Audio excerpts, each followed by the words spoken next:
Unfortunately, I'm gonna be the hater on this card. I honestly, I do hate cards like these. 80% of the people were playing the same freaking deck. Welcome to WWB Worldwide Broadcast. This is episode 46, and we got a special New Year's episode. We're finally through another year, Casey. Speaking of which, Casey is here to join me. Welcome, Casey. It's a little duo. It's just me and Casey. No Billy, no Tyler. You know, we're having our own little New Year's party going on here. And speaking of the New Year's, I just want to kick it off with things that I'm looking forward to, and everyone maybe in the community should be looking forward to. I have another tournament that I want to present. It is the Jester's Foolish Tricks WWB tournament for 2026. And that will be on Untap again, another Untap tournament. Like I said, I'm really going to be pushing these things. And so with that, I'm basically just going to get the registration. I believe registration I have set is for Friday the 22nd. And then with that, it is, let me see here. Yep, and so Friday the 22nd, and then the 23rd is when, Saturday is when we're going to be playing, January the 23rd. And so I'm pretty excited to have another tournament. So for everybody who doesn't know, to register, you basically just send Untap name, send me your Discord name. There's a fee. It's a $15 fee. 10 of it goes to the prize pool. $5 is just the entry fee to play. Try to keep it pretty cheap for everybody. But I need a physical copy of your deck. So you have to own the cards. So take a picture of them, whatever you got to do. Just get them sent to me. Everything, like I said, basically just get it into me by that registration date, and you'll be signed up for it. I think it's pretty self-explanatory. If you have any questions, you can go in the comments, and I'll happily answer all of them. But again, just gonna try to throw on in this new year with the New Year's a tournament every month if I possibly can on Untap.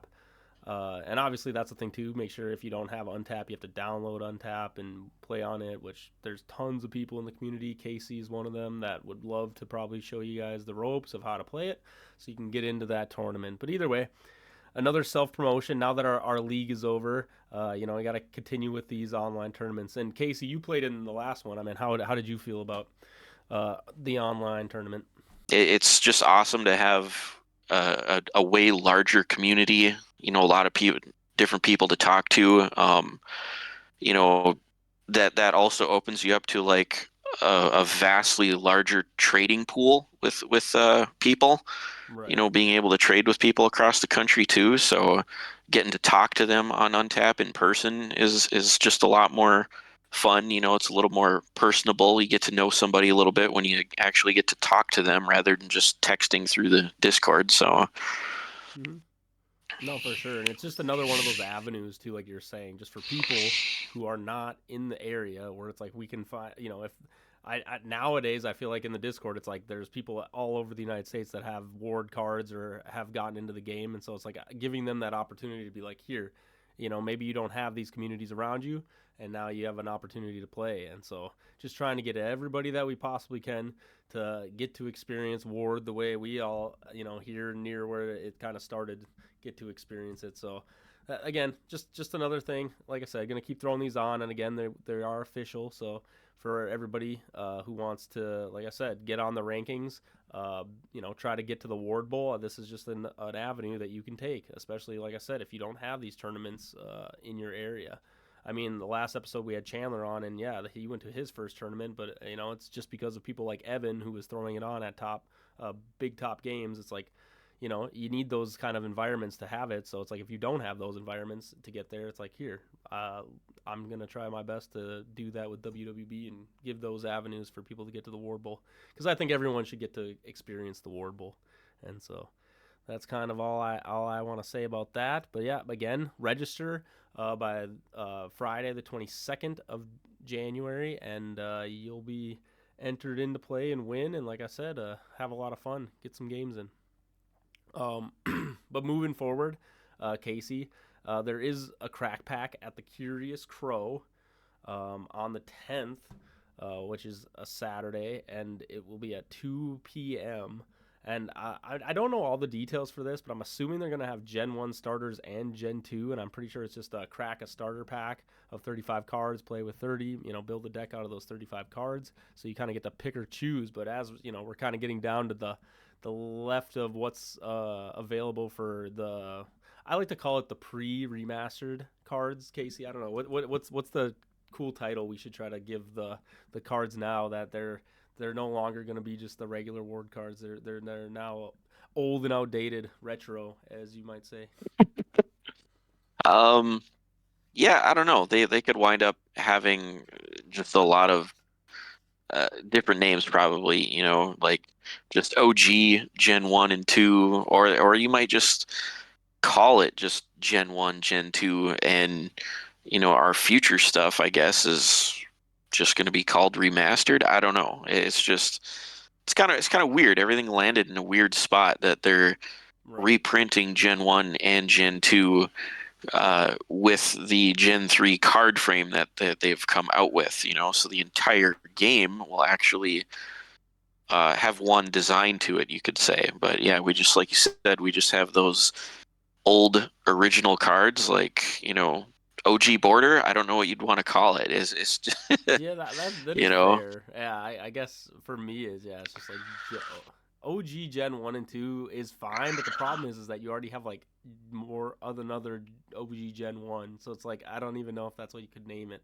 So that's why it's like because like you said, how long can you say remastered for all these other cards? Because it's like in a sense that's gonna be what the norm is. So it feel weird to call it like a remastered card. So we'll figure it yeah, out. because Takes the like, whole yeah, ward community. Gen 3 is just called Gen 3 because that's how it looks. It's Gen 1 and 2 were remastered to look like it. So, Mm-hmm. Gen 3 is normal, but Gen 1 and 2 will be remastered. So, yeah, what do you, like you said, what do you call the first print of Gen 1 and Gen 2? I mean, they're kind of named themselves, but it feels like it's a long drawn out name because, you say Gen 1 Edition 1, Gen 1 Edition 2, and Right. then Gen 2 just Yeah, has one addition to it. So, that's fair. and then now you're going to have remastered. So, yeah. Hey, it is what it is. Like you said, before you know it, no one will know but us. But everyone will just think those are old ward cards, no matter where they come from, and we're just gonna be the old guys that are gonna be like, nah, they used to be just that's all we had. We didn't have these Yep. remastered. Yeah, in two or 3 years, when you sit down at a tournament table, some new guy is going to be like, "Oh my God, original cards!" Yeah, they're gonna be like, "What are these?" I was about to say the dreaded word, but I'm not gonna say. Anyway, speaking of but anyway, with the remastered cards, we have the crack pack. So it again, last chance for people if they want to go to the Curious Crow in Minneapolis. It's a pretty. I actually really like the Curious Crow. I've played a couple tournaments there. The Tristan, the owner. Like I said, it's a super spacious area, and he's got tons of fun things that all the card stuff you could ever want. There's video games. It's just a whole great collection. I just want to kind of promote him and shout him out too because they're big supporters of Ward right now, and he's really been trying to get like a standardized like weekly thing for Ward 2 at his store to get people because it's really picking up there, and so it's kind of nice to just have promote those people and have these stories to tell about it. But I really do like the Curious Crow, and I'm sure they're not going to go anywhere in the Ward community because Tristan really pushes this stuff pretty hard. So definitely respect that. But yeah, if you want to get to that crack pack, it's going to be on the 10th of January and it's at 2 p.m. So it's kind of a later tournament, but I'm pretty sure I don't know. It sounds like the last time they did like a Swiss. Again, I'm not sure on the formatting, but it's either Swiss or double elimination bracket. Not 100% sure, but either way, everybody likes to say that it's kind of a even match when you got the crack pack. So go there, crack a pack, and have some fun. Yes, in my opinion, like Swiss is just a lot more fun because, everybody gets to play the same amount of rounds. It's like you go there to play, everyone's just excited to play. You just want to play. as many games as you can. And yeah, Right. when you run Swiss, whether you win or lose, everybody's playing 4 or 5 or 6 or however many rounds they do. It's like you get to show up and you get to play all day long. You don't just go there and get, you know, like you said, if it's double elimination, you get knocked out in the first 2 games and you're done. Like that's kind of a bummer when that happens. But yeah, when you play Swiss, you get to play all your rounds, win or lose. So Right. I've kind of liked that because whatever, I've done a lot, hundreds of Magic tournaments in my days, and you'll have those tournaments where you show up and you just get stomped on, but you still get to lose right away, but you still get to play, like I said, 5, 6, 7, 8 rounds all day long. So Right. it's fun. Like that's why I like Swiss just a little more. You get to play, and I'm showing up to play. I want to play as many games as I can, win or lose. I agree with you too. My biggest thing with Swiss that I like to like kind of say is a very big positive is more data, more information of card, like you said, more games, so more decks can be played. The one hard thing about a Swiss with a crack packs unfortunately don't give any like data besides a crack pack, which sucks because it's like I really do True. wish we could throw on more bring your own card decks tournaments. At least that would be my own personal thing if there was more tournaments put on that were bring your own deck because I do just think that we could get a little more data on just like here if everyone played 4 games of Swiss with different decks, it's like okay, this is how this performed, right? It's like you get to see how all these decks would face off against other variations and things, and I don't know, you get what I mean. It's like you get more out of Yep. it, and I would like that a little bit more than a crack pack, but I still will definitely take a crack pack Swiss too. Oh, yeah, absolutely. The Yeah, it's just like I said, Swiss is just my favorite. Getting to play all those rounds. I think like as time goes on, um, I think like actual like crack packs or drafts will kind of start to dwindle off. We probably won't do them as much as the game grows. Mm-hmm.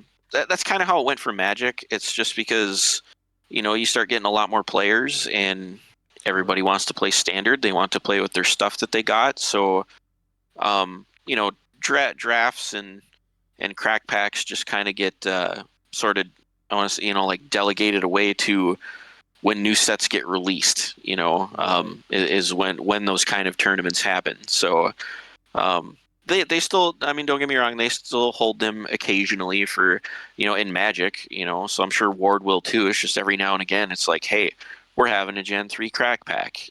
That's just what we decided to do for the, or a draft or whatever. So Right. you'll still have them, but like I said, I think the older the game gets, you'll have less of them and it'll be more, constructed build. Yeah. No, 100%. And like you're kind of transitioning me into something that I wanted to discuss is as we're moving into this remastered Gen 3, uh, how do you feel like, if we talk about these crack packs, this is something I am expecting them to do when they release Gen 3 is it's probably going to be still a lot of these pack crack tournaments because they're going to want to promote people, new players, playing with the new cards, being on the same level as all these other guys. They don't want, I'm expecting there to be these crack packs. And I was curious, Casey, if me and you could maybe bounce off back and forth, just maybe some pros and cons or not pros and cons, but things that with Gen 3 coming on the way of a crack pack, what that format might actually look like, or like what will be like maybe some strong cards or something that we're looking forward to in crack packs that maybe can enhance the experience of Ward.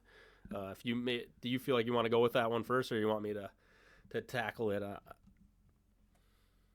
Yeah, let's we can dive into that topic, no problem. Okay. So what are some things with Gen 3 that you're looking at for crack packs that maybe adjust or change up a little bit from Gen 1 or Gen 2, these crack packs that we've been doing?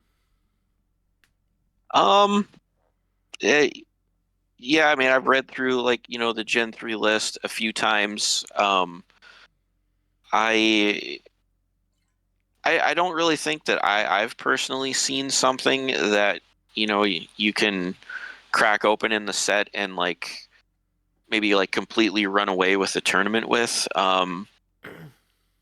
I've actually, I mean, I could be wrong, since we haven't had any play experience with Gen 3 yet, but like I've actually seen it happen in Gen 1 like only tournament or Gen 2 only tournaments. Like with Gen 1, I've seen people, crack Flame of the Infinite and it just carries them for the whole tournament because the card's so powerful. And I kind Right. of saw the same thing with Gen 2. I was at a crack pack Gen 2 once and somebody cracked like legendary armor. Well, and I happened to play against them. Turn one, they played some decent sized creature. They put legendary armor on it, and they ran the entire game with it because it was just so strong I couldn't kill it. Hmm. So, Right. Yeah. um, Gen 3, I mean, it could go that way depending on what people crack open. I, I mean, maybe that's kind of an unavoidable circumstance in like any card game or any set when you're just cracking open a single set. So, I mean, yeah, somebody could get a really strong card and you might be able to run the tournament with it. Just I don't know yet since we I haven't I'm had a curious. Gen 3. It's kind of a card, but it's also kind of a mechanic in Gen or that's existed. But in Gen 3 now, I'm curious what your take is on dot damage or just the burn damage with there not really being cards that bounce. I mean, Gen 2 didn't really have bounce cards, but they didn't really also have like consistent burn damage cards. And in crack packs, like it was, obviously a lot of those things are epic, so you wouldn't usually pull them. But with Gen I was curious. Me and Adam V were talking about Ancient Scorpion, and I know that in the Discord you've posted some different kind of like I think creatures that have like burn damage built into them or like whatever. You get what I'm saying? And this Ancient Scorpion has like 20 damage if it hits every turn, or every turn cycle it does 20. I think burn. I think there might be some space for these burning creatures that have these effects on them to maybe take over the game a little bit in those crack packs. What's your thought with that? Yeah, I think if you crack open an ancient scorpion, wow, I think you can put in some serious work with that thing. That dot damage It's is only like one actually sack too. I meaningful. think. I don't want to cut you off, but it's Yeah, only a one sack creature. I think that's the most insane part about it too. It's like holy, that's a big yeah, like turn one. Like the thing about AL12s is like it's hard to get them out like turn one if they're like good because it's like you have to have two other creatures to like sack off right away if that's something you want to bring out. Which usually I would say you probably don't even want to usually bring out most AL12s right away. But like just a one sack creature with that kind of ability feels pretty nice. Like I just think like, oh, my opponent wants to get their engine going. They want to get their stuff, and if I bring out an ancient scorpion like right away, and then they only have like little creatures, and I'm just like boom, boom, like 20 HP. You're doing a lot of damage right up front if you're hitting those little guys. So yeah. They built him right though. I mean, just a single dice for damage and only +2 for a mod. Like he's gonna need a little help. mm, Unless you just get lucky with your dice, and you don't want to be just getting lucky with your dice. You want it to connect every time. So, he's going to need a little help. He's going to need a piece of equipment on him that is going to guarantee you're going to get your hit and you're going to get your dot damage going. So, they built him right, in my opinion. So, I think the coolest thing too, yeah, like when you say they built them right as well, in a set that has a lot of AL12 creatures, just having an effect that lasts 3 turn cycles that does 20 damage each turn cycle. It's like even if he only gets one hit on that big AL12 creature, he's still doing six. It's like even if they're alive, they're still taking a lot of damage, like yeah. from just his effect. It's- Speaking of that exact scenario, back at the Hobbytown tournament, I played against somebody who um, I killed their primary creature. They dropped a dire wolf, right? Oh yeah. Who does 10 dot damage for 3 turn cycles. Well, they dropped Direwolf, and I passed the turn to them, and they played like Magic Ring on it or something to guarantee it would hit. He hit me and put the dot damage on me, and then sacked off his Direwolf, I think, to play a hero. And Okay. and there I am having to take 30 extra damage over the next 3 turns. Mm-hmm. Like it was meaningful. Like it had me nervous. I'm like, Yeah. holy cow! I'm taking 30 extra damage that I What can't stop. What a play, and then sacks into a hero where it's like, oh yeah, once that Yeah, thing goes to the cemetery, now he's also getting the value. Wow, that's quite a play right there. That's it pretty it impressive. was. But yeah, no, It I mean, made me nervous.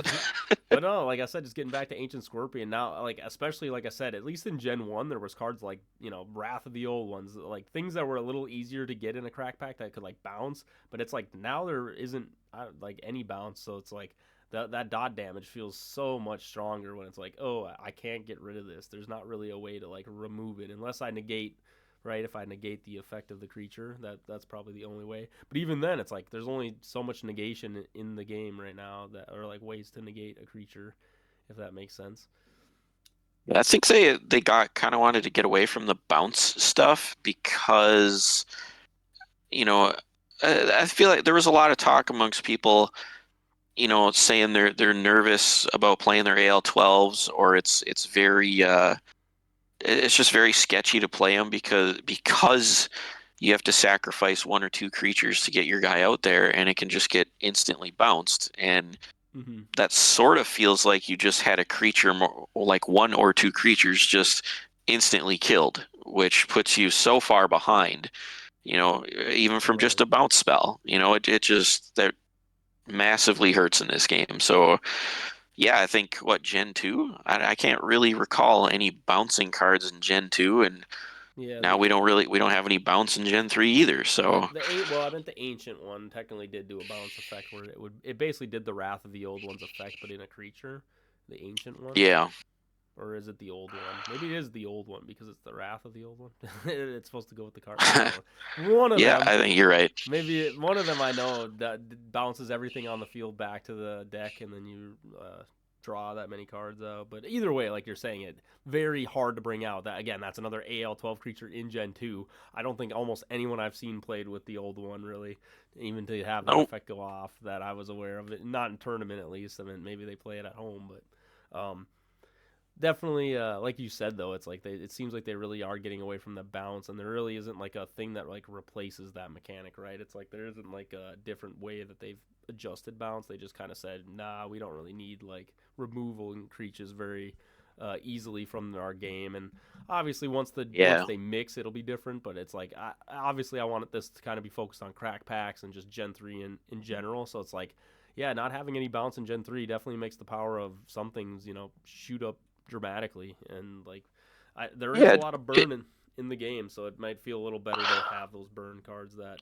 Just stick. yeah, not having bounce just gives you the confidence of being able to play your stuff and know it's going to be out there and it's going to be working for you for a couple of turns. So No, for sure. you know, And speaking of that, like another card that I'm excited for to see how well it does in crack packs is the Conqueror. I don't know if you've seen that card, but he's a first a rare level AL12 that's been put in the game award.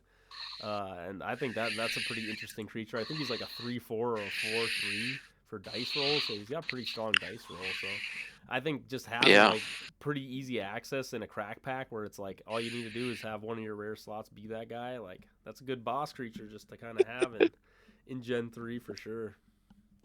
yeah, definitely. Hmm. Yeah, I didn't look at him too hard, but yeah, now that you point it out, it does. It seems like it's your great end game finisher if you can get it that far. Hmm. Well, just having access to an AL12. I mean, there's also the Lava Golem, I think he is, and he's just a common, which is an AL11. So again, just a single sack for his stats are like 2/2. They're not great, but it's like if my opponent doesn't attack him in like that turn in battle or whatever, like he does 5 damage. So it's like in a crack pack, if your opponent's like, oh, I'm not going to attack you, and they just want to stall, it's like, okay, you'll still get burned for 5 damage on your turn or whatever. You know what I mean? You're still taking damage, so you're on a clock. So I don't know. There's some interesting sack creatures and things that are in the game that like are definitely going to change the way I feel like crack packs kind of feel. But again, like you said, Casey, no Flame of the Infinite.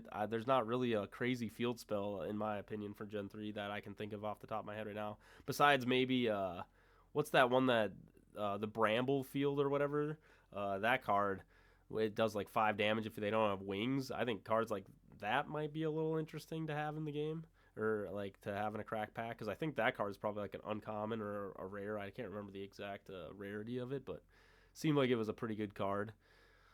Otherwise, there's cards like that. I can't remember. Is it like Contagion or something? It's something. It's like a plague or it's like some kind of disease or something. You know what I'm talking about? And like basically like you put it on a creature and it contaminates them or whatever, they take damage, and then when that creature dies of battle, then it transfers over to the other Yep. person's creature and they take the damage. Yep.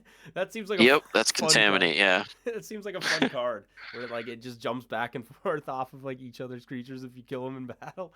It's like, oh, you're sick, So and then it's like he's sick. It's just very fitting for this time. I feel like the sickness is going around the holiday season, so as we're coughing. yeah, I think Gen 3's got a couple of cards here that blow up magic cards. So, I'm kind of hoping that in a crack pack, nobody can get like a legendary equipment card that'll go superpower on them and just run away with the entire game. Mm. Hopefully people will have something to blow up, a magic card if somebody has one. There's Right. what that there's a common or uncommon spell that lets you blow up any magic by discarding a magic. There's like Orc Mischief or something, which just is only a rare and it'll blow up a magic card. Right. There's some like common demon, the Karis demon. That thing can blow up magic cards. So an Atom Bomb, if you happen to get it. I mean, Yep. Another rare. there might be some others that I'm just missing here, but it seems like there's a fair amount of blow magic cards up. So hopefully in a crack pack, if somebody gets some like big legendary magic card, they can't just run away with the game with it. Hopefully you'll have a destruction to like kind of get out of it and turn it more into more of a game rather than just getting wrecked.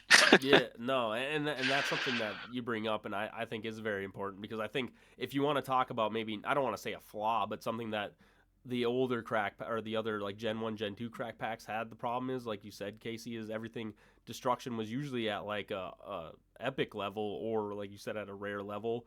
And most times, like, you would probably just not even get one in your pack, and then it's just like, yeah, now I have no destruction. And then, like you said, there were just very powerful cards in Gen 1 and Gen 2 where it's like, yes, if that card gets on the field and I have no way to deal with it, it probably just means I lose the game.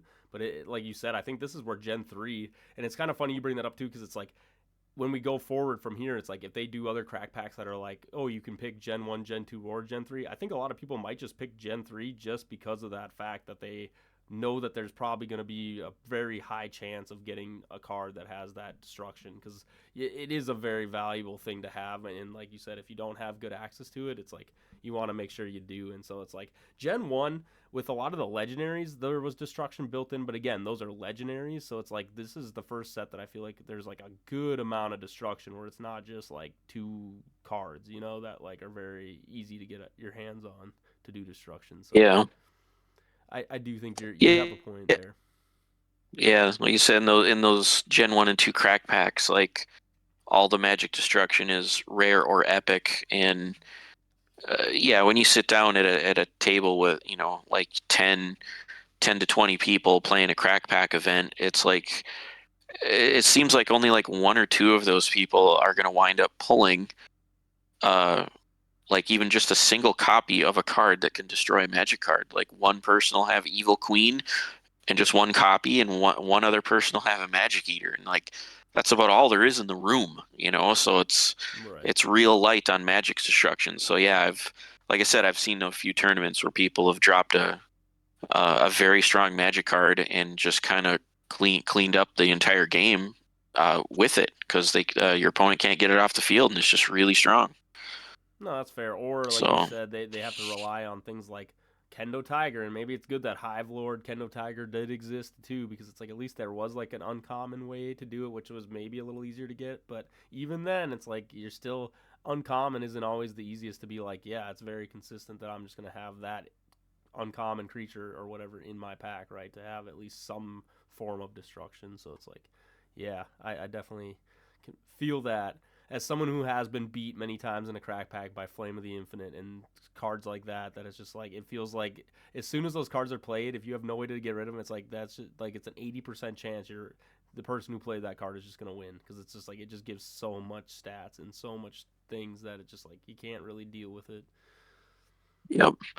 Yeah, in Gen 3, it seems like there's some sort of magic destruction at every level. So, even common. So, I mean, I Mm-hmm. feel like at a crack pack, almost there, I guess you would have to actually think about like every player you play against could have Right. a Karis demon, which is just a common that can actually blow up a magic card. So, Mm-hmm. yeah, it's just something you got to be careful for, be aware of, and yeah, there's magic destruction at every level, which I think is a great thing. Yeah.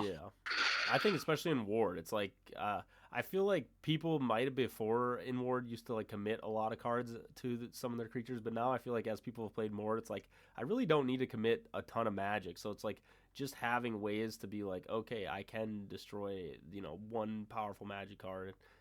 Is definitely something that is always like valuable in any card game, I would say, but obviously it applies to Ward as well.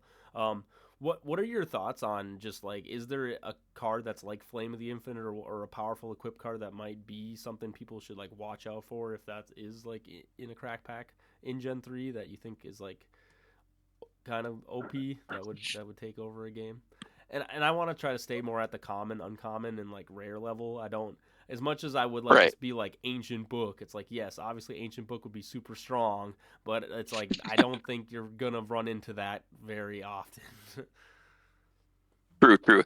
Now, it doesn't seem like there's anything huge, like a Flame of the Infinite that will power up like your whole board. It seems like everything in here that's going to power up your creature to a decent level is just an equipment card. So you're just going to have it on a single guide. When it's dead, it's gone. So, Mhm.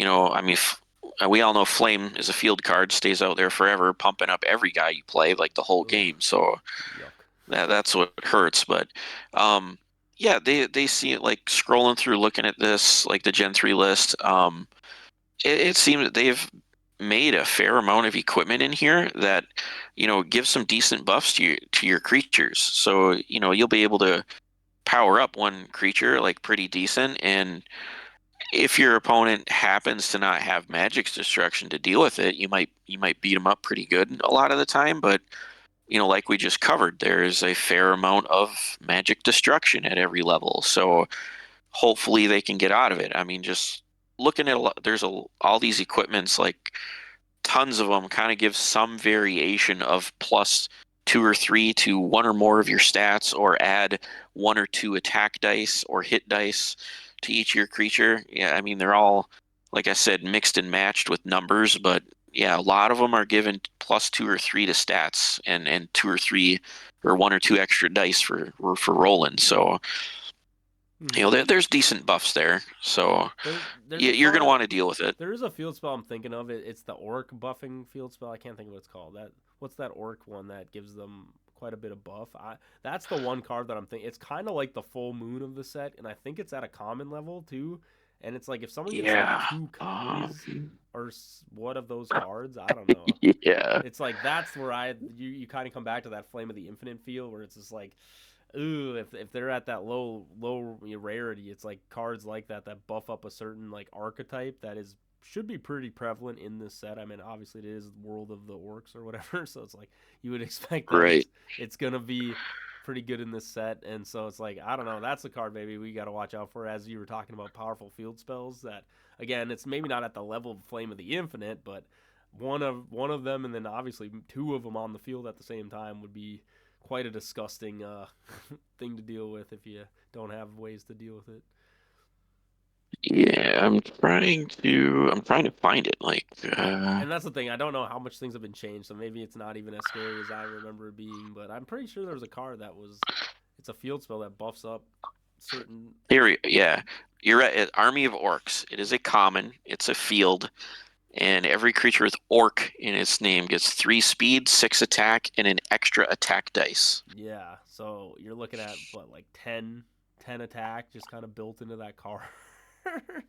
10 damage. More or less, yeah.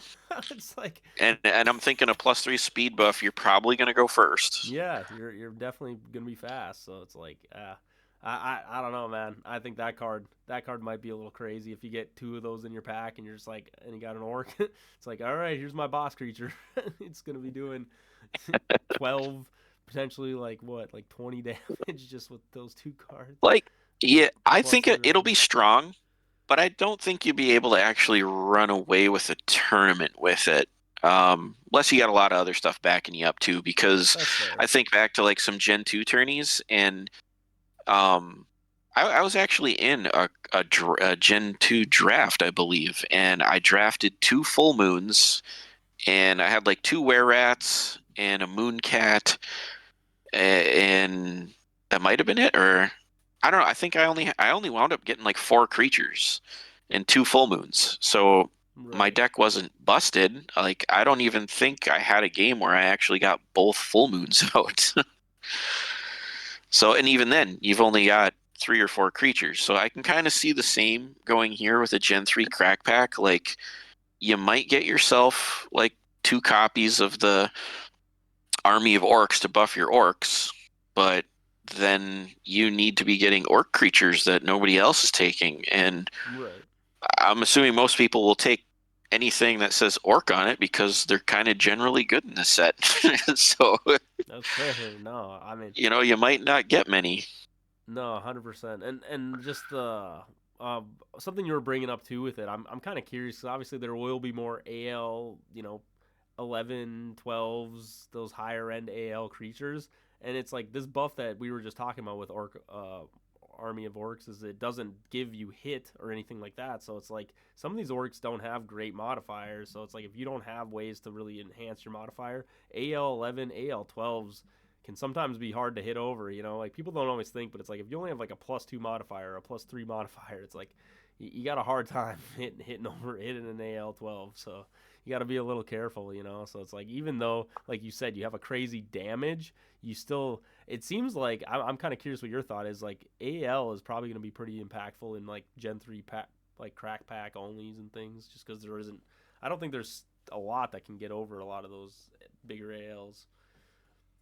Yeah, I think armor will be something a little more significant in Gen 3 crack packs. Because like you said, there's just not a lot of buffing your hit. So yeah, I'm kind of looking like the stuff where you get like extra dice is all like at the epic level, So if you happen to get one of those, I mean, great for you. Like it definitely help a lot. Like Doppelganger gives you two extra attack dice and hit dice. Yeah, that one will be still a good You know card. that one will help a lot. And then there's Mage Buff, which is also an epic, and that gives one extra attack dice and one extra hit dice, but then buffs your AL and speed both by 3.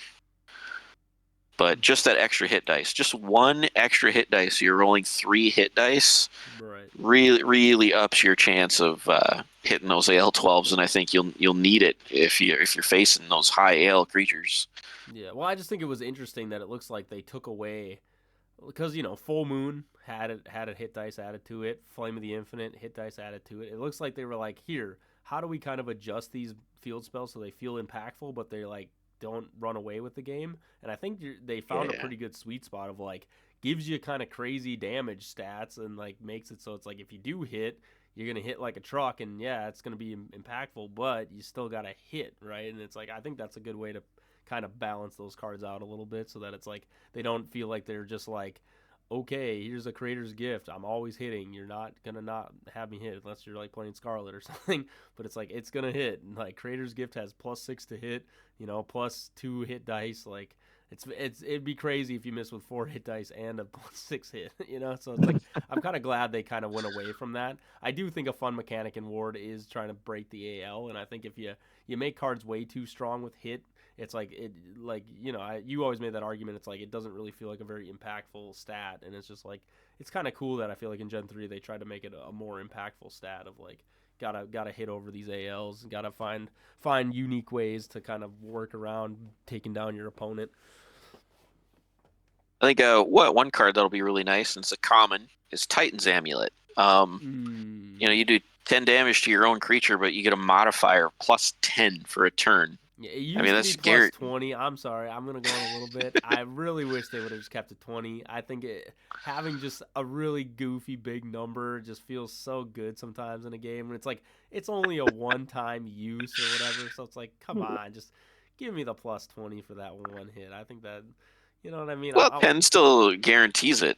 I want them So to make a card that's just called Big Club, and yeah, it's just like for that one attack, you're just doing like some crazy stupid stat number, but it's like obviously if it gets reflected or whatever, negated, it's like, oh yeah, all right, I got your negate out, but I had to use the Big Club.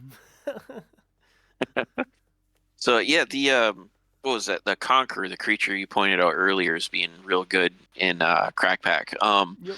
I think an uncommon creature here, the Tri Dragon, is going to be a serious Ooh. contender in Crack Packs if anybody gets that, because he's got nice decent stats across the board. Is it just a Nine armor, 9 speed. 3/3? Yeah. Yep, 9 armor, 9 speed, 90 hit points. So I mean, he's got good health. He's going to stick around. 9 speed. He's fast enough to beat 75% of the things out there.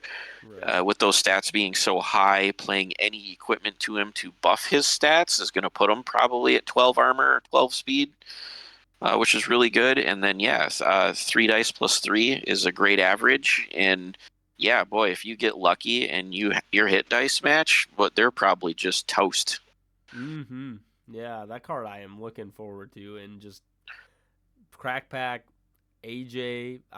That might AJ, become yeah, like the strongest uncommon. I think it's an uncommon rarity like it is. card. It's uncommon, And of yeah. course, I'm just gonna bring it back again, and it can be tutored because there's a card called Dragon Tamer, and you can literally just Right? bring that Yes. nasty beast out. So it's like No. it is still a sack creature, but I don't think it's a bad sack creature. 90 HP. It's such a weird spot. I know they're going for this whole 9993 thing because it's like you got 3 heads or whatever, so they're all threes or whatever the heck the the fun goofiness of that card is. But it's like I don't know.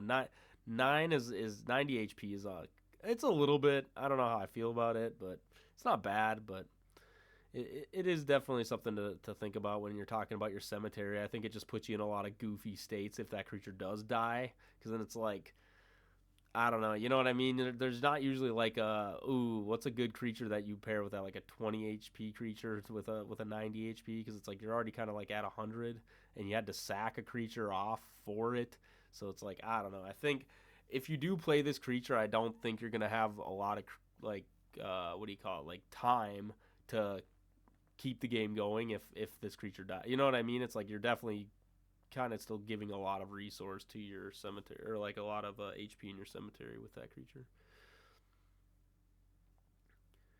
Yeah, I actually don't mind it too much at 90.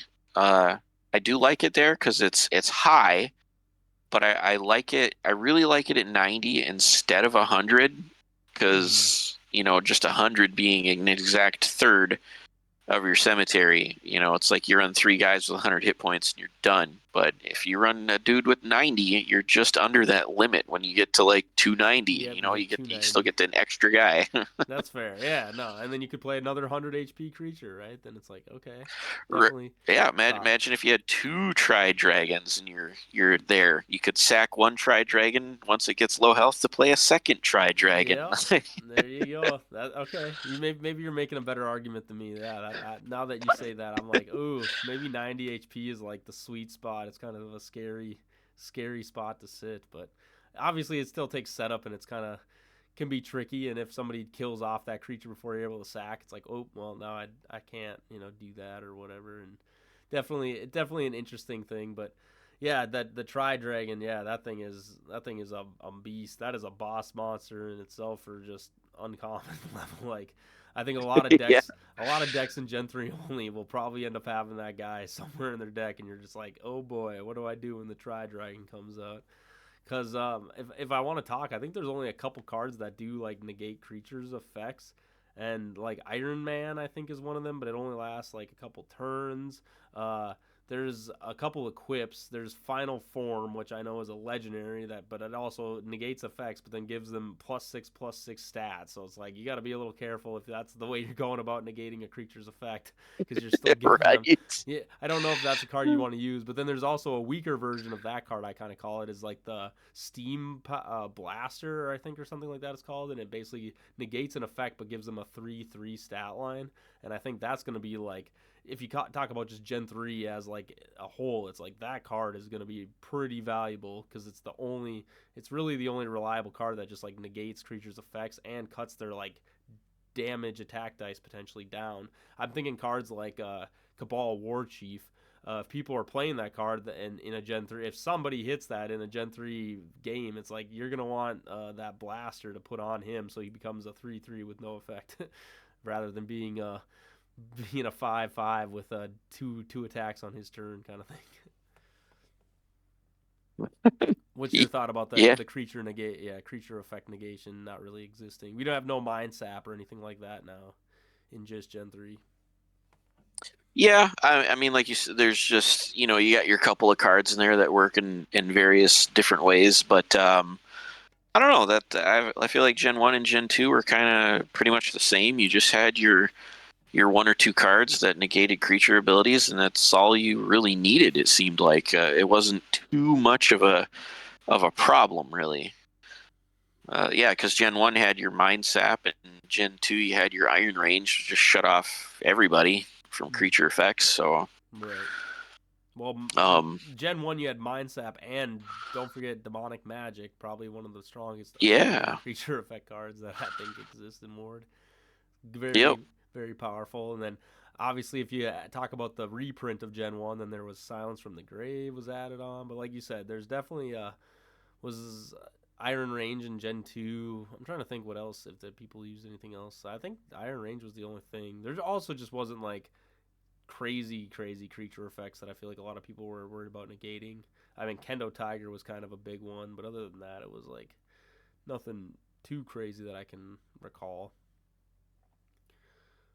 But yeah, no, like you said, it's definitely interesting. I mean, as we kind of like move forward, I mean, just let's just talk about the burn cards, magic cards in general. I mean, they all kind of have like this lower cap. I mean, you were playing at Yuletide Brawl, Lightning Strike, and some of those other cards, Ignitema, definitely feel way stronger in my opinion, just for damage output than like some of these just like 5 HP like damage burn cards. Obviously, they could do more than 5, but they're kind of all like at this like lower level of HP.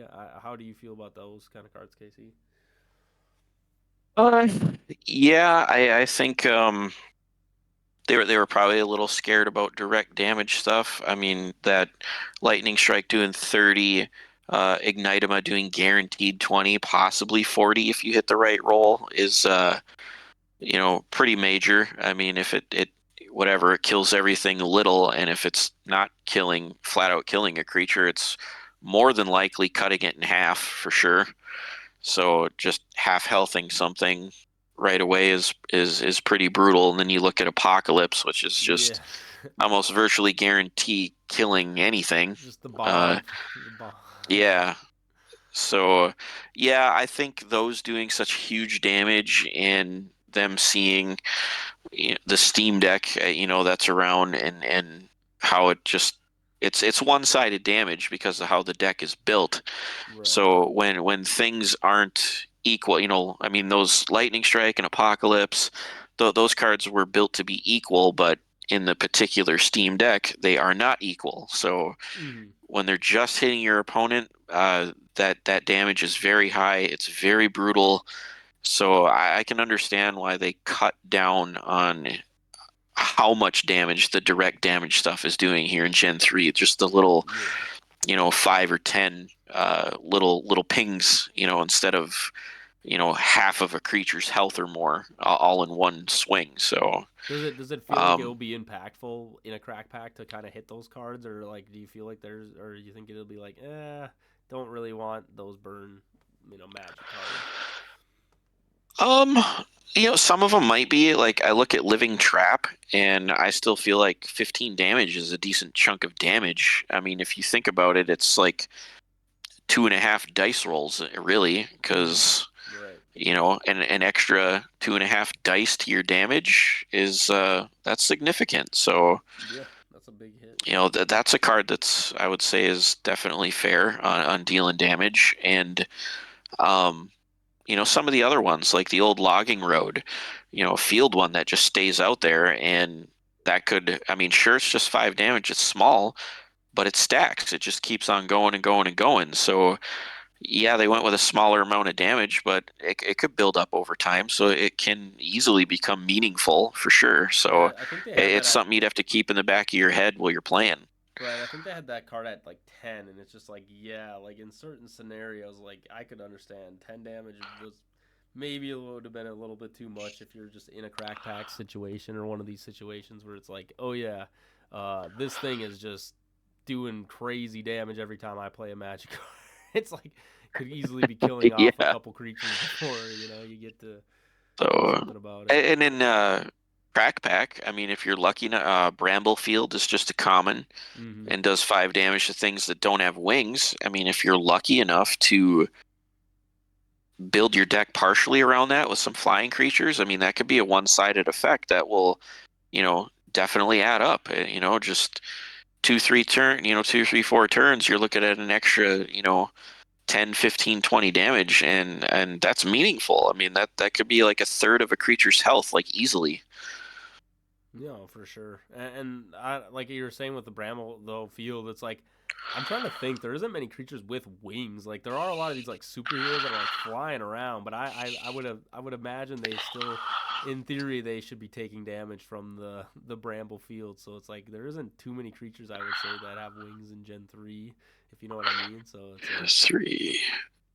he's counting them I'm up kind of in case he's playing 4. one Yeah, during the mission. I'm just 4. Yeah, I'm kind of curious now how many in are in here on this set alone. Like if you could get away with picking winged.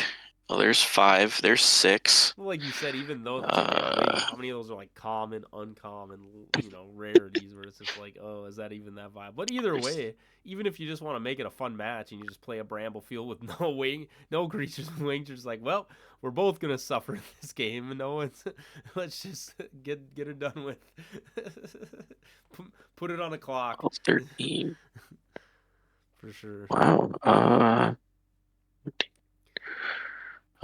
14. I see 14 creatures that have wings just by Okay, running so there's a through good. quickly. Well, either way though, there's a good chunk. So I guess maybe it's not that crazy. But like you said, it's just Eh, interesting where it's like there. I guess eh, there are eh, some fun burn. I would call them fun burn cards. It kind of brings me back to like Forest Fire, like just kind of that feel of a card, but like in a little bit more yeah, unique format.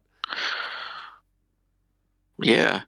So no, yeah, Bramblefield could definitely be a meaningful card if you get any, especially just being a common. I mean, you might only need one creature out there with wings where you're not being dealt damage for, X amount of turns and your opponent is. So, your Bramblefield could wind up dealing, who knows, 10, 15, 20, 30, 40 damage by the time your creature with wings dies that you've been immune to for that many turns. I mean, Yep. yeah, it might just take one creature with wings.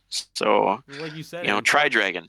Like you said, in cards like that though, they just stay on the field. It's like it's not an equipped where it's like, oh, that creature dies, and then it's like, no, I just lose it. It's like it's just there. It'll just keep doing its thing the whole game if nobody deals with it. So it's like cards like that in a crackback, I think are kind of insane. I Yeah. guess we should touch on maybe just hit lightning cards too, and just kind of see where we're at with the negates. How are you feeling about maybe like negates and just some of these like powerful lightning cards that might be in Gen 3 that how impactful do you think they'll be in a Gen 3 crack pack? Um, yeah, certain ones could really kind of blow you out of nowhere. That ancient book making a creature huge. The cybernetic upgrade could almost just flat out kill something out of nowhere. It's kind of Mm-hmm. a surprise.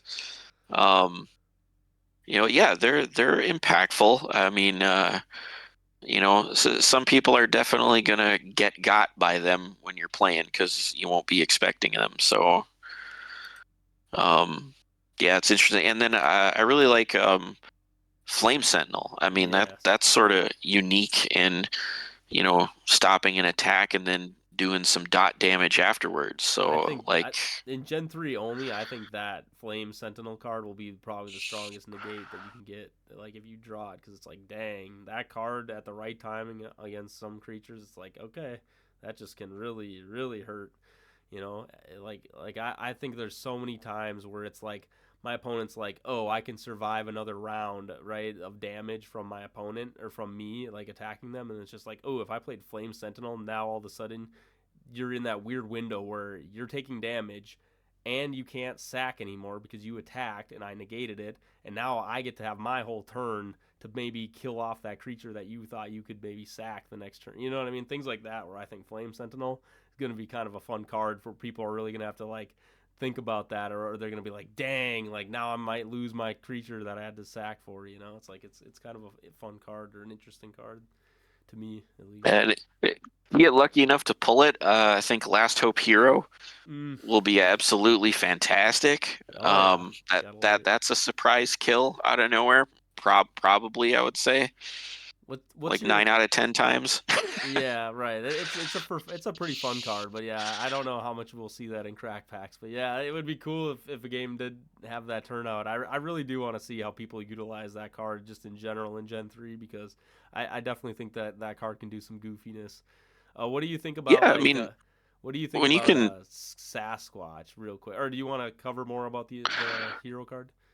I was just gonna Creature? say with Last Hope Hero, I mean, to get more out of it, I mean, you could suicide your creature into there, so that just knowing yours is gonna die, Right. and then you get to play Last Hope Hero for that extra huge blow to take something out. It's just Mm-hmm. yeah, it's such a fun card. It to me, it looks really fun to me. I can't wait to get three of them, run three in a deck someday and see what it does. Like, It just kind of reminds me of like a corn creeper. It's like, oh, like I kill a creature and then a corn creeper pops out, and you're just like, God dang it! And then it's kind of that feeling too. It's just like if someone plays that card after their creature dies, you're like, no, please.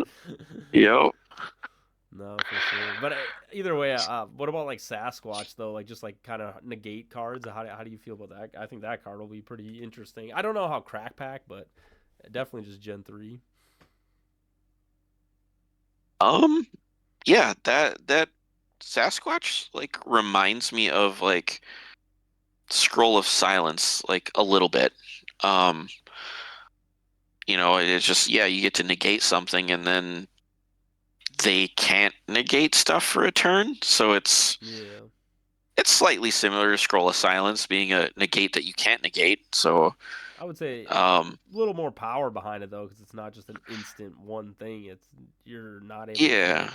But I I was gonna bring that up. It's kind of weird if we do Gen 3 only, where it's like there is no Scroll of Silence anymore. So I know there was a big thing about Gen 1 where before there was no Scroll of Silence, there was a lot of negate battles, but I'm kind of curious. I don't know if people are really gonna just like latch on to be like let's just go back to like negate as much as we can in Gen 3. And I don't even think there's a lot of negates to do that with, if you know what I mean. It feels like they're not that many crazy negate cards.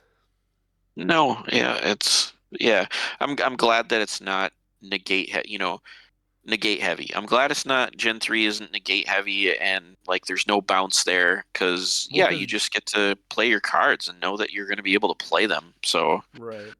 I was just thinking Gen 1 though, like it had Mysterious Door, Goblin Tricks, I feel like there was other what was the other negate in Gen 3? Oh, Blade in the Dark.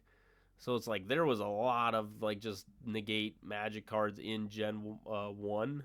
And so like I yeah. don't think Gen 3 has that amount of like crazy negate magic cards where it's like I don't think you're really going to get a meta of like everyone just has crazy negates or just like only runs negates in Gen 3 only.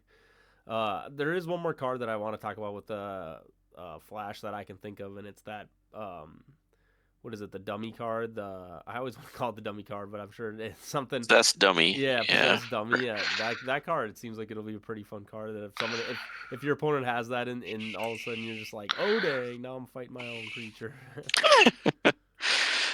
Yeah, that card seems like it'll be very strong for sure. Um, just yeah, yeah. Their primary creatures. Well, not I guess in Crack Pack you got some obviously some weak creatures, but yeah, if you wait for their big creature to be out there, and then stealing it from them is probably the game-winning play that's going to overwhelm them. Mm-hmm. Or if you need to, like when they sack a creature to play their big creature, playing possessed dummy on the creature that they sacked might be your way to beat their Ooh. big creature that they played. It might just give you that extra bit of firepower that you need to take down the big creature that they just played. Yeah, no, I like that a lot. That's actually kind of cool. I didn't even think about, yeah, if they sack a creature, that you could just use it to take the sack creature. I think that card, yeah, that's Yeah. interesting. I like that a lot because, yeah. But either way, like we said, there really wasn't much for like equips. I'm just kind of rattling off at the end here. There are a couple mechanics that I'm excited about. There isn't any draw really power in Gen 3 that I'm aware of, but there is a card that shuffles your deck, and I'm like curious. It's like, and there's also inversion that like lets you flip over and like you play from the bottom of the deck, and like you can see what the cards are. I think Yeah. those will be some interesting pack crack cards where you're just like, all right, let's all just play this version of the game, you know.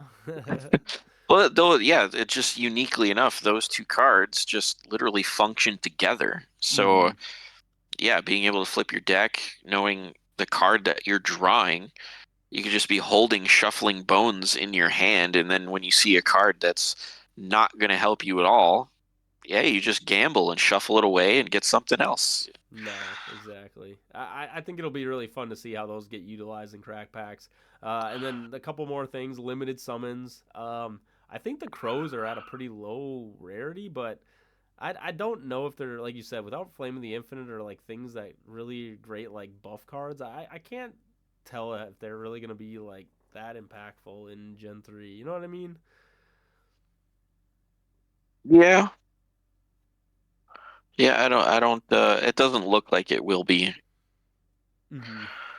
Limited summons might not be as crazy as they might have been in prior. So Harry will be sad, but there are cards like Orc Hunter that limited summons a beast, uncommon or common, and like card like that I think is pretty cool. There's also the Moon. I don't know if you took a look at the Moon units, but again, I think in a crack pack they might be harder because I think one's an epic and one's a rare, or one's a common maybe and one's a rare or epic, or there's some kind of rarity, but one of them lets you bring out another moon limited summon creature, and so I thought that was kind of interesting. Another limited summon kind of tag team like deck. Yep. Yep.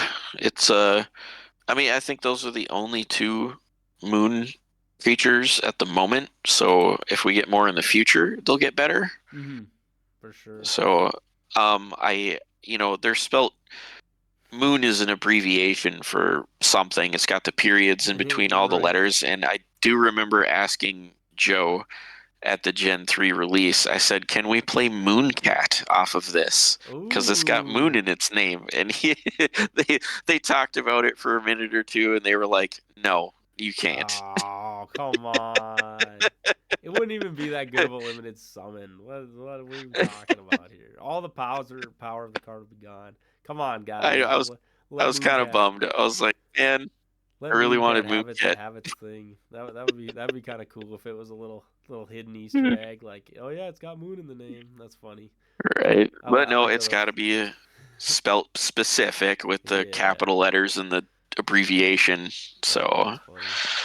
Yeah, I yeah, guess with that, like I I said, tried. limited summons they'll be interesting. We'll have to see how they perform, but I don't really see them taking over the meta like people were like Elganost and Hive Lord and all these other ones. But uh, how about recursion? I think that might be the last kind of thing we got to cover. What do you feel about the recursion card? I think there's only one. It's the eye for an eye. Is that?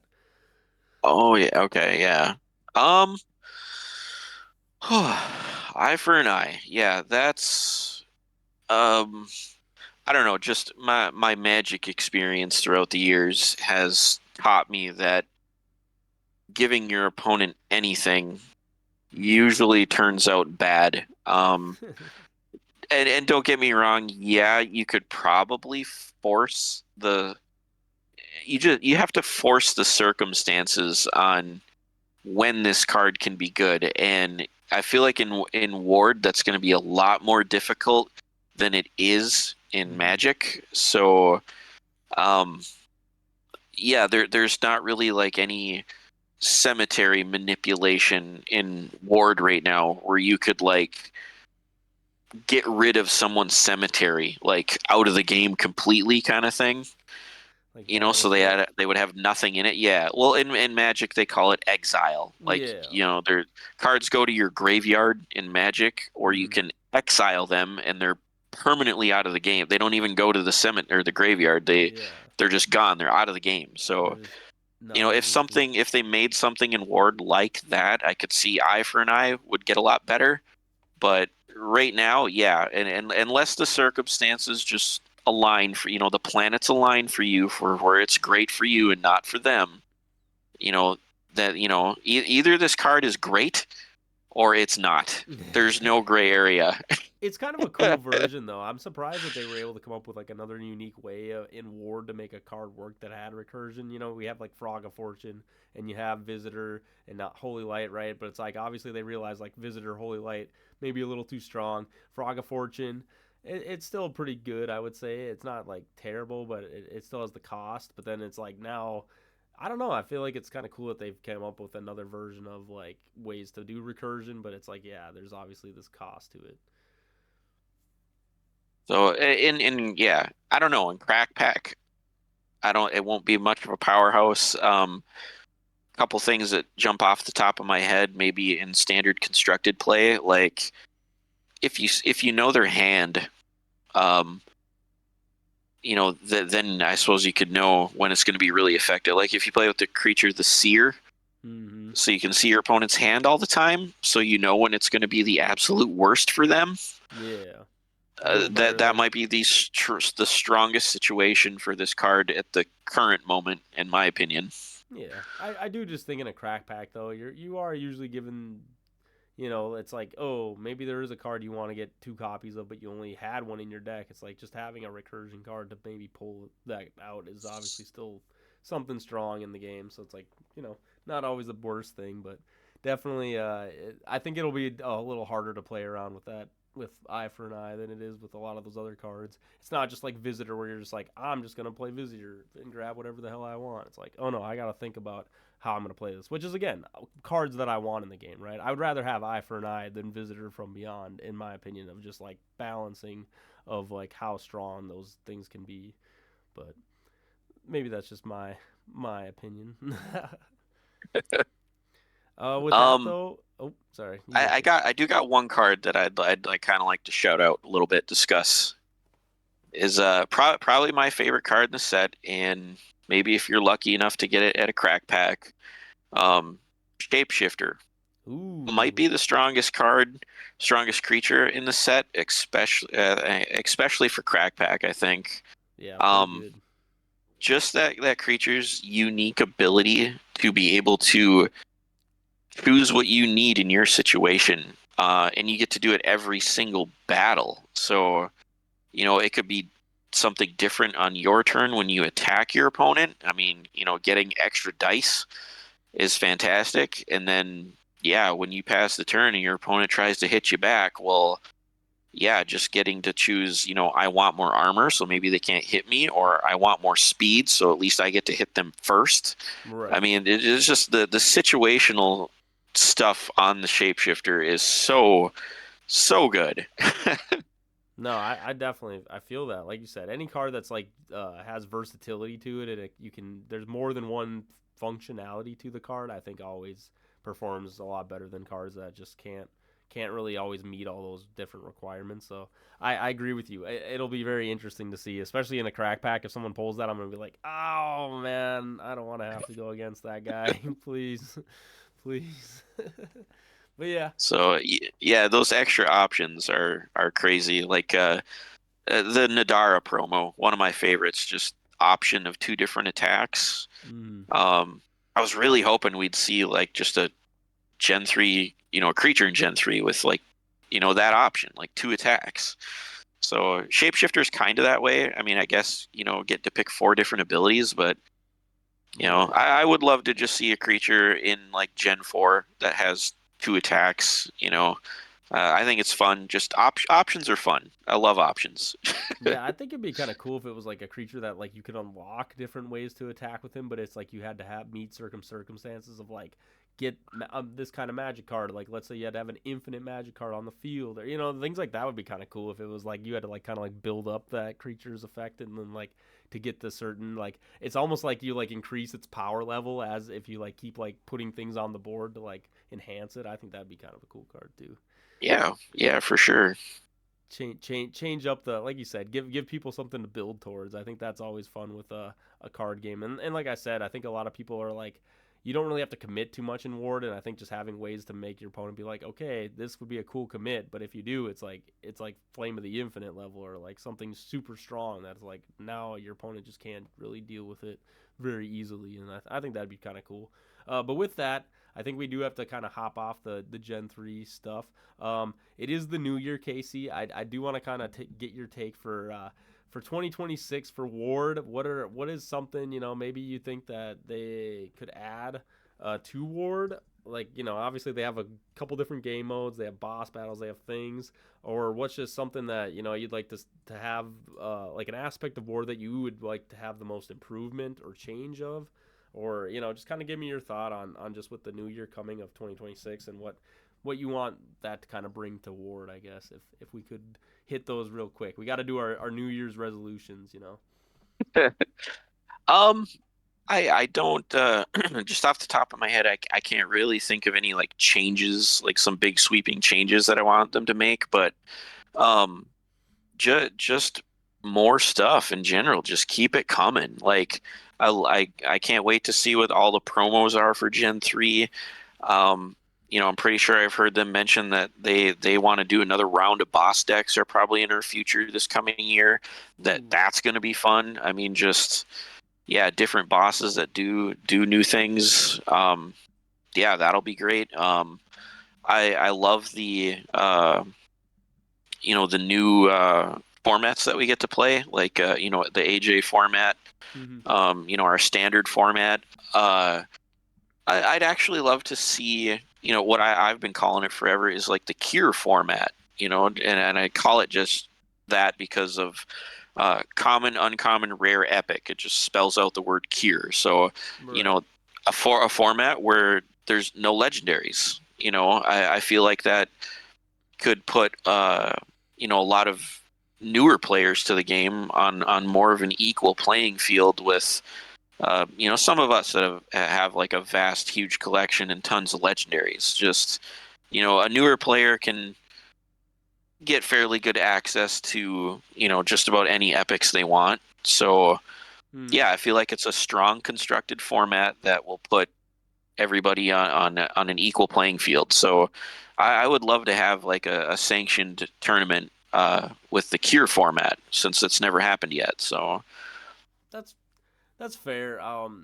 In my honest opinion, I have to push back a little bit on that. I do think that we just don't get a lot of tournaments in general. Like I said, back to just the crack pack thing of where we're at right now. I do want people to get to play with their cards. I mean, there are tons of people. I mean, you included, who collect all these legendary cards, and it's just like we at some point we want to be able to play. Get to play the cards that we've collected over the time. So it's like I don't know, like part of me too. It's just like, hey, like I really do want to play with my cards that I've purchased and paid for, and you know what I mean. I'm not saying we don't, but I will say that in Gen 2 there was a ton of bring your own deck tournaments, and we kind of went to this like crack back more format. It feels like at the moment where, and I get it, they're just trying to push product, trying to get new people in. And you're right, Casey. I think Kier would help with that too. It would definitely make people be a little less like, oh, let me show up and now I'm getting destroyed by an assassin or destroyed by cosmic negation. Or I totally get what you're saying, and I think it's great. But personally, I would say I just want more tournaments in general. One thing I was gonna get your take on, you did play at the Yuletide Brawl, the 2 player tournaments. Is that something at all that you have interest in, of like having maybe just like its own little like ranked system of like double like team, I guess you would call it, like team ranked Ward? um boy, I at that would be great, but at this point in Ward, I think it's a little too difficult to have yeah 2v2 just be its own like ranking system. Right. Because you'd have to run a fair amount of tournaments for 2v2, and have a lot of people show up to them. So that'll take away from the single player tournaments that we have. So I don't know, just sprinkling in the 2v2, every couple of months into the rotation of tournaments, I think would be great. Right. The turnout here, I think there was 13 teams, I think is what somebody told me. So that's 26 players Yeah. that were at this Big 2v2 tournament. big So turnout. yeah, everybody had a blast. It's a very unique concept to Ward, because then you get to build your deck with your partner, and you guys get to build something that functions together. Mm-hmm. Um, It's a it good increases bonding, some right? power with I like the stuff. bonding Yeah. aspect of it, of like people just coming together, and then like you said, I think it just builds a lot more like a lot of times like, you see new players come to tournaments that are just single, and it's like they don't really get to communicate how they feel about the game or their thoughts, and I think like in a 2v2 situation, it's like you just have so many people to bounce your ideas off of and things that I think it's very helpful to the Ward community, I think, to have those kind of events for sure. Yeah, definitely. Yeah, and so I guess for me, that's something maybe I'm looking forward to, is just more tournaments, more chances to play cards, and just getting Gen 3 dropping and having the more people coming. And like you said, I think they're on a good track, and like I don't think at this moment they really need like a different mode or a different thing, or I really want them to be like pretty focused on just like, let's keep getting this stuff pumped out, let's keep having product, let's keep having things going, and so that people that are getting into the game don't have to go in the Discord and say, "Hey, where can I find cards? I don't see that they're in stock." It's like things like that. It's like let's just keep it rolling, get the train on the tracks and get it going, for sure. But that again, I'm excited. I'm excited for the 2026, even if it doesn't sound like it. I think next year is going to be a good year for Ward, and I'm very excited to see how Gen 3, just the release and everything goes. One more thing I would like to do, Casey. We haven't done it in a while. It's irresponsible takes. Maybe this is another thing for just with Gen 3, the remaster, everything. What's your? Do you got an irresponsible take that you'd like to throw out there, and maybe something that you're feeling about the way the Ward is right now? Um, I don't know. It seems like a lot of people are really hyped up about this bait card. Um, I don't know. I guess if it's a hot take or irresponsible take on me, is I'm not really a fan of that card. I don't think it's very Ooh. good. Okay, I like it. Whoa. Wow. All right, It Casey. that Give me I look the at that card, give me and it. I look at that card and I just think extreme card disadvantage is what I'm looking at. Yeah, sure, it doesn't throw hit points in your cemetery, but holy card disadvantage. So you want to play an AL12, which means you're playing bait. There's one card.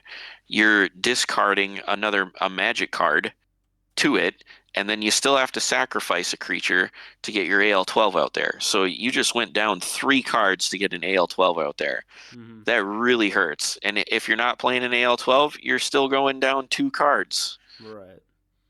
That's fair. Hey, you're not wrong.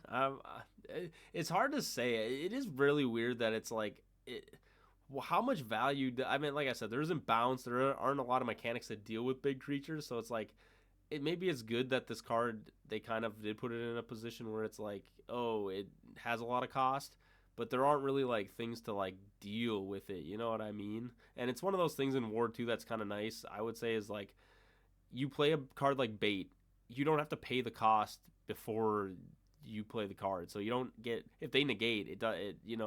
That would suck if you had to pay the cost, but you don't. So it's like I don't know. I don't think it's like terrible, but I do get what you're saying. That is a lot of value just to kind of be like, hey, I have a card of 5 cards in my hand, and I have to use 3 of them to bring out one of them. Now I have one card in my hand. It's like, ugh, I don't know if I want to be in that spot where I've, Yeah, I mean, an AL12 is technically a 4 card investment, because you're looking at bait, the magic card you toss, the creature you sack, and then playing the AL12 yep, itself. That's 4 cards. 4 cards. Yeah, but I mean, hey, usually they kind of do the work they need to do though. AL12s they're no laughing joke.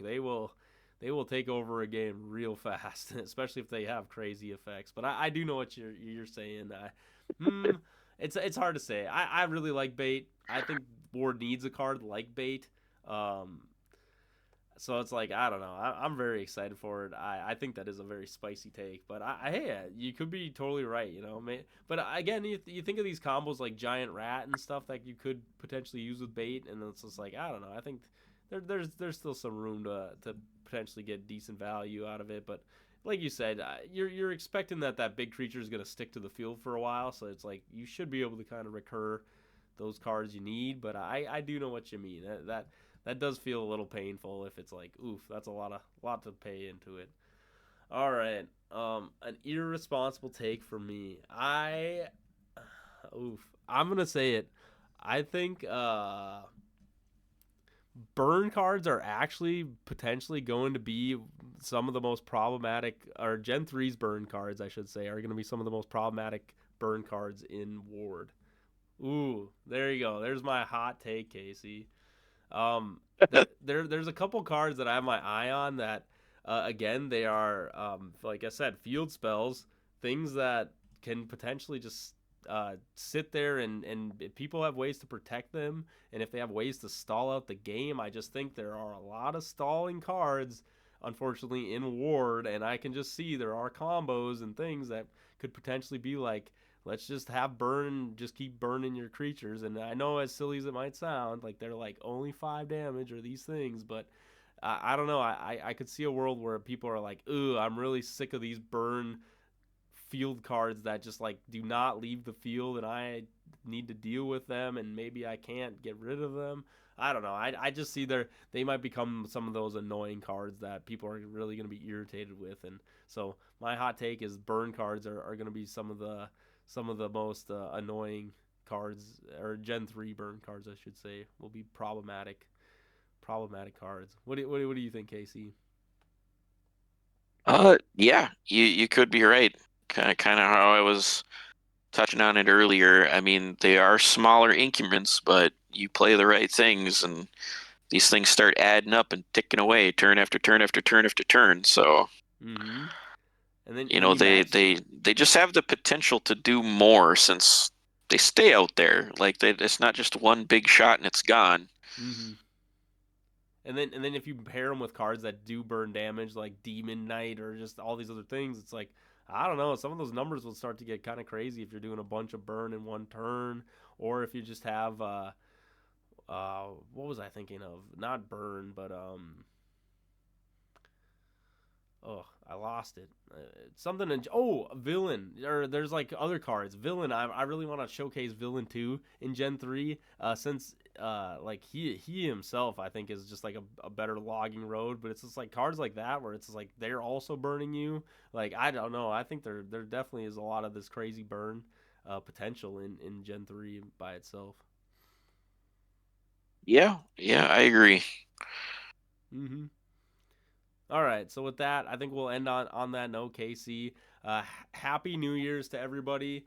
This is episode 46 of WWB. We're getting really close, Casey. We've almost done a year of this stuff, and we're 52 will be our year. So it kind of blows my Yeah, mind sometimes when we're just talking about it end of the year right now, and it's just like, oof, time is flying by. But you know what? It's been kind of exciting in the the world of Ward, and just getting to have this community keep growing day after day, year after year. I mean, just watching new people join, it's like, oh, it always brings the excitement to me. So I'm just really mhm. happy that we get to experience this and just have this as a moment in time. So with that, guys, happy New Year's. Go celebrate, go enjoy, and we will see you in 2026 to play some more Ward.